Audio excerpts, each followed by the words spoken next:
Et nyt springhalsbyggeri starter ofte med tegninger, mursten, logistik og materialer.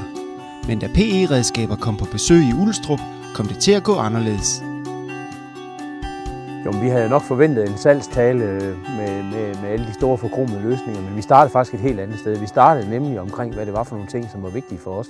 Og der var de gode til fra PE-redskaber at lytte til, hvad for nogle ting vi havde, og så samtidig med det også at spille ind med de erfaringer, de nu har gjort i forhold til at lave lignende koncepter.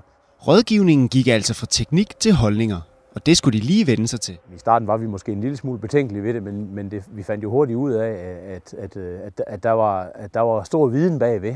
Så på den måde, jamen, så lukkede vi jo egentlig de tanker op om vores organisation til den her sælger, og samtidig med så fik vi rigtig meget feedback. Så betænkelighederne de blev gjort til skamme, og det har været fantastisk hele vejen igennem, synes jeg. Men lad os gå ind med Jesper Emil og se, hvad resultatet er blevet til. En sammenbygning til en eksisterende springhal, hvor eleverne netop nu er ved at blive introduceret til de motiverende faciliteter.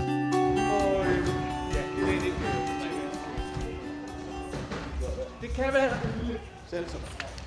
Det kan også være et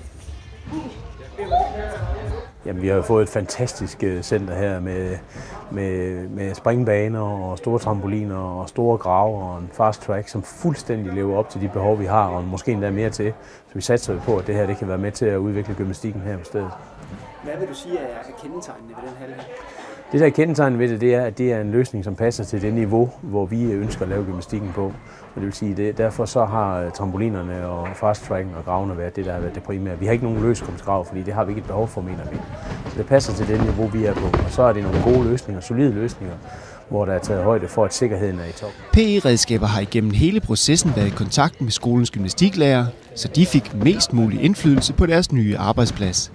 Vores elever, der er det først og fremmest en kæmpe motivationsfaktor til at bevæge sig i almindelighed at dyrke idræt, men også til at dyrke gymnastikken. Det vi ser på deres ansigt, når de kommer over til, det er et stort smil og glæder sig til at komme ind og prøve nogle af de her nye redskaber. For der er alle muligheder, der er ocean af muligheder, sådan rent springteknisk, gymnastisk. Så glæden ved idræt, glæden ved gymnastikken og masser af udfordringer.